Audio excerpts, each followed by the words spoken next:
नमस्कार.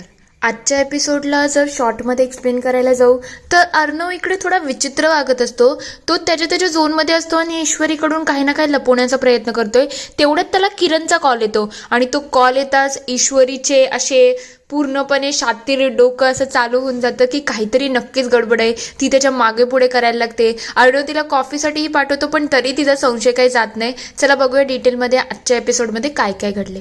नमस्कार. आजच्या भागात आपण बघणार आहोत अर्णव इकडे त्याच्या फायली अरेंज करत असतो. तेव्हा ईश्वरी म्हणते, काय झालं सर, तुम्ही एवढं घाईत का सगळं करताय? तेव्हा तो म्हणतो, काय नाही ग, माझं कामाचं आहे, तू सोड ना, याच्यामध्ये नको लक्ष देऊ. तेव्हा ती विचार करते, सर असं का बोलतायत? दरवेळेला तर मी यांच्या सगळ्या फाईल अरेंज करते ना, पण आत्ता काय झालं? तेव्हा तो म्हणतो, काय नाही ग, तू नको ना एवढं लक्ष देऊ, माझं काम आहे ना. तेवढ्यात अर्णवला एक कॉल येतो. तेव्हा तो म्हणतो, हा किरण बोल की. हा सगळं ठीक आहे. तेव्हा ईश्वरी एकदम कान लावून असते की सर कोणाशी बोलताय? अर्णव म्हणतो, थांब 1 मिनिट थांब.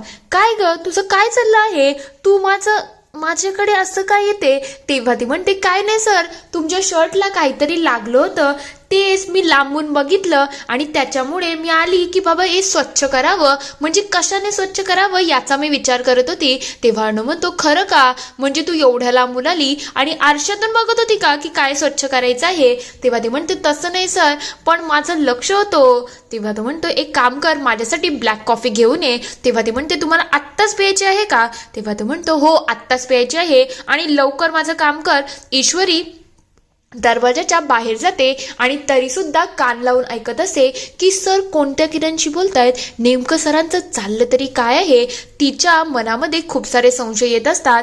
तेव्हा अर्णव म्हणायला लागतो, मला तू दिसते, लवकर कॉफी घेऊन ये. इकडे एक पैशांचा बंडल वल्लरी त्या माणसाच्या हातात देते आणि म्हणायला लागते, हे बघा, हे ॲडव्हान्स आहे, माझं काम केलं तर तुम्हाला याच्याहून जास्त पैसे मिळतील. तेव्हा तो म्हणतो, एका बॉक्ससाठी मॅडम तुम्ही एवढे पैसे देताय, हे तर मी पहिल्यांदाच बघितलं आहे.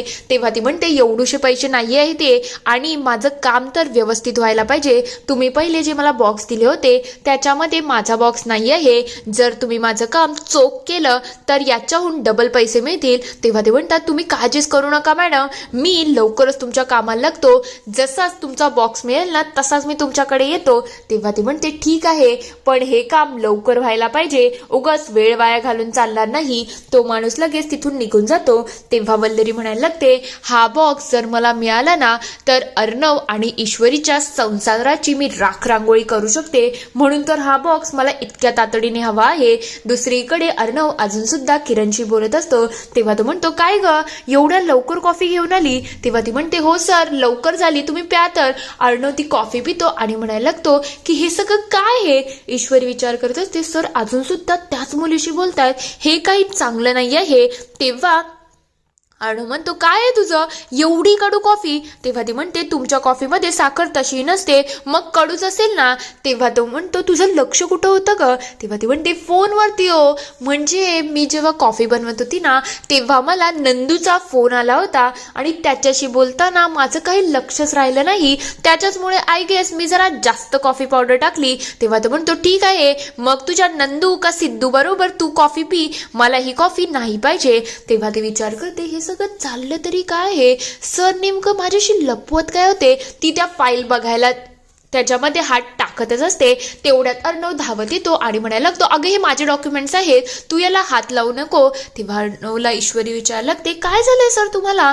तुम्ही आज एवढे विचित्र का वागताय? मला डॉक्युमेंटला हात लावू देत नाही आणि तुमचं फोनवरती चाललं तरी काय आहे? मला तुमचं वागणं काही समजत नाही. तेव्हा तो म्हणतो, अगं मी कामाचंच बोलतोय आणि मला ऑफिसला जायचं आहे, आज मामा घरी आहेत, मी जरा ऑफिसला जाऊन येतो, मला थोडं महत्वाचं काम आहे. अर्णव लगेच तिथून निघून जात असतो. तेव्हा ईश्वरी म्हणते, यांना काय महत्वाचं काम असेल जे मला खोटं बोलून गेले आहेत? नेमकं हे प्रकरण काय आहे मला शोधणं गरजेचं आहे. दुसरीकडे राजेश खूप खुश असतो. तो पत्ते खेळायला बसलेला असतो आणि त्याला पत्त्यांच्या ह्याच्यात 3 बादशे येतात. ते बघता तो म्हणायला लागतो, आज तर या सगळ्या बाजी मीच मारणार आहे, एवढे पैसे माझेच होतील. म्हणजे त्या 10,000 आज मी 1,00,000 करेल आणि त्यानंतर त्या दादाच्या तोंडावरती मारेल. म्हणजे थोडे दिवस का होईना तो दादा जरा शांत बसेल. तो लगेच पैसे वाढवायला लागतो. तेवढ्यात इकडे दादाचा कॉल येतो. ते बघता तो कॉल कट करतो आणि म्हणतो चला चला गेम सुरू करा. 4,000 5,000 असे पैसे वाढत चाललेले असतात. इकडे तो दादा अजून काही नाही तर घराच्या बाहेर आलेला असतो. तेव्हा तो म्हणतो हा माझा फोन उचलत नाही, चला आपण याच्या घराच्या आत जाऊ. दुसरीकडे ईश्वरीने ताईसाठी शिरा बनवलेला असतो. तेव्हा ती म्हणते ताई शिरा खा आणि मला एक गोष्ट विचारायची आहे ग की तुमच्या ओळखीची कोणी किरण आहे का? तेव्हा ती म्हणते किरण, अरे हा, आम्ही जिथे इंदोरला राहत होतो ना त्याच्या बाजूला एक गोडशी मुलगी होती. आमच्या लहानपणी ती आमच्या बरोबर खेळायची. एकदम नक्षत्रासारखी होती, एकदम भावली दिसायची ग. तिच्या गाळामध्ये खळ्या पडायच्या आणि अर्णव आणि तिची तर खूप चांगली गट्टी जमायची. त्यांची तर एक टीमच होती. हे ऐकल्यानंतर ईश्वरी अक्षरशः घाबरून जाते.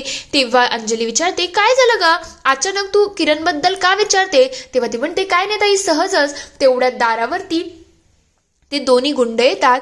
ते बघता अंजली त्यांना विचारते कोण तुम्ही, कोण हवं आहे? तेव्हा ते म्हणतात आम्ही ॲडव्होकेट राजेश सरांना भेटायला आलो आहे, आमची त्यांच्यासाठी एक केस आहे. तेव्हा ते म्हणते पण ते तर घरात नाही आहेत, तुम्ही नंतर येऊ शकता. तेव्हा ते म्हणतात ते आम्हाला म्हणाले की ती घरी येत आहेत म्हणून एकदा आम्ही त्यांची वाट बघितली तर चालेल का? तेव्हा ती म्हणते हो काहीच हरकत नाही. तेवढ्यात अंजली लगेच सांगते यांच्या चहा पाण्याचं बघ ना. तेव्हा ते म्हणतात दादा ताई जरा पाणी मिळेल तर चांगलं होऊन जाईल. ईश्वरी लगेच अंजलीला घेऊन पाणी आणायला आत निघून जाते. इकडे राजेशने डाव खूप मोठा रंगलेला असतो. तेव्हा तो म्हणतो चला चला आता दाखवा काय आहे तुझ्याकडे. एकाकडे पंजा छक्का सत्ता असतो आणि ते बघून तो खूप खुश असतो. तेवढ्यात राजेश म्हणाला तू एवढंच करे, आता बघ माझ्याकडे आहे 1 बादशाह 2 बादशाह 3 बादशाह. आता बेटर लक नेक्स्ट टाइम हा डाव तर माझा आहे. तो जसेच पैसे उचलायला जाईल तेवढ्याच समोरचा माणूस 91चा परेल काढतो आणि ते बघता इकडे तो हसायला लागतो. बेटर लक नेक्स्ट टाइम, आता तर हा डाव माझा झाला आहे. हे ऐकल्यानंतर राजेशच्या चेहऱ्याचा रंग चढून गेलेला असतो की आपली ही बाजी सुद्धा पूर्णपणे हकून गेली आहे. दुसरीकडे त्या गुंडाने इकडे राजेशला फोटो काढून पाठवलेला असतो. तेव्हा तो म्हणतो बघ मी तुझ्या घरात आलो आहे, मला आता सत्य फोडायला वेळ लागणार नाही म्हणून माझ्याशी चालूपणा करायचा नाही. इकडे हे सगळं फोटो बघून राजेश अक्षरशः घाबरून जातो आणि विचार करतो आता मी काय करू, हा तर घरापर्यंत पोहोचला. तेवढ्यात तिकडे त्याला त्याच्या बॉसचा कॉल येतो आणि तो सांगायला लागतो हो मी त्याच्या घरी आलो आहे पण तो घरी नाही आहे, तुम्ही काळजी करू नका, तो जिथे कुठे असेल ना तिथून मी त्याला उचलून आणेल, यावेळेला त्याला सोडणार नाही. इकडे ईश्वरी म्हणत असते ताई ही माणसं थोडी विचित्र वाटत नाही का? तेव्हा अंजली म्हणते हो ग मला ही गुंडांसारखेच वाटतात, पण आता हे वकील आहेत ना यांच्याजवळ सगळ्या प्रकारची लोक येत असतील, मग जाऊ दे मी एकदा त्यांना फोन करून बघते, बघू ते फोन उचलतात का. राजेश लगेच अंजलीचा फोन कट करतो. तेव्हा ती म्हणते अगं हे फोनच उचलत नाही, काय माहिती काय झालं. ईश्वरी विचार करत असते काहीतरी नक्कीच गडबड आहे, हे केस संदर्भात तर आले नाही, काहीतरी वेगळीच भांगड आहे, ते आपल्याला शोधणं गरजेचं आहे. तेवढ्यात अंजली त्यांना विचारते तुमची त्यांची ओळख कशी? तेव्हा ते म्हणतात आम्ही ना आमचे काही लोकांनी पैसे खाल्लेले आहेत आणि त्याच्यासाठी साहेब आमची मदत करत आहात म्हणून तर आम्ही त्यांना भेटायला आलो, मी ऐकलं आहे ते नक्कीच लोकांची मदत करतात. तेव्हा अंजली म्हणते हो हो ते नक्की मदत करतील. तेव्हा ते म्हणतात आता आम्ही जातो, फक्त सरांना सांगा की आम्ही येऊन गेलो. ते दोघं लगेच घराच्या बाहेर जात असतात. तेवढ्यात आजी आणि त्यांची भेट येते. तेव्हा आजी विचारतात काय ग ही 2 माणसं जी आली होती ती कोण होती, एकदम गुंडांसारखी वाटत होती, अशी लोक आपल्या घरामध्ये कशी काय? तेव्हा अंजली म्हणते अहो आजी ते यांचे क्लायंट होते आणि आता हे वकील आहेत ना ग, या सगळ्या गोष्टी तर चालूच राहतील, याच्यामध्ये तर आपण कोणीच काही करू शकत नाही ना. तेव्हा ईश्वरी म्हणते ते सगळं ठीक आहे, आजी मामा कुठे आहेत आणि डॉक्टर काय म्हणाले? तेव्हा ते म्हणतात आता मी ठीक आहे, डॉक्टरांनी थोडा आराम करायला सांगितलं आहे. अंजली लगेच त्यांना आराम करण्यासाठी घराच्या आतमध्ये घेऊन जाते. ईश्वरी विचार करते या सगळ्या प्रकरणामध्ये मला ताईकडून किरणबद्दल जास्ती काही इन्फॉर्मेशन काढता आली नाही, जरा मला ताईबद्दल आणि या किरणबद्दल जरा समजून घेणं गरजेचं आहे. थांब जरा मी एकदा अर्णव सरांनाच कॉल करते आणि विचारते ही किरण कोण आहे, एकदाच या गोष्टीचा सोक्षमोक्ष मी लावूनच टाकते. ती अर्णवला कॉल करते पण अर्णवचा फोन बंद येत असतो. तेव्हा ती विचार करते सरांचा फोन बंद का येतोय, जाऊ दे मी आकाश सरांना कॉल करते. ती लगेच आकाशला कॉल करते आणि विचारते भाऊजी मला एक सांगा ना हे कुठे आहेत, मला जरा यांच्याशी बोलायचं आहे. तेव्हा आकाश सांगतो नाही वहिनी दादा तर ऑफिसला आलाच नाही. तेव्हा ईश्वरी विचार करते, दादा ऑफिसला आला नाही, मला तर सांगून गेले की ऑफिसमध्ये गेले आहेत. मग हे नमके गेले तरी कुठे? त्या किरणला तर भेटायला गेले नसतील ना.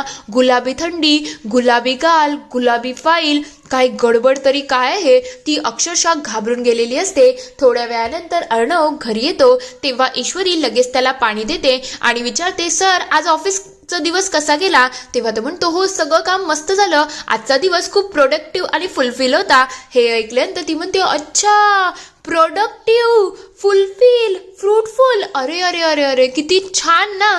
तेव्हा तो म्हणतो, हो आज सगळी पेंडिंग कामं झाली. तेव्हा ती म्हणते, अच्छा पेंडिंग कामं झाली का?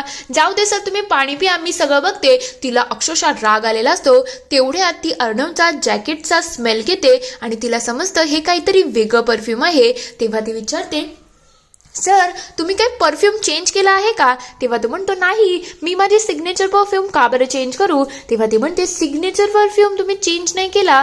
मग ठीक आहे, जाऊ दे, तुम्ही आवरून या. ती लगेच ड्रॉवर ओपन करते आणि अर्णवचा परफ्यूमचा स्मेल आणि त्या जॅकेटचा स्मेल चेक करते आणि विचार करत असते, कोण आहे ही मुलगी ज्याचा स्मेल यांच्या जॅकेटला येत आहे?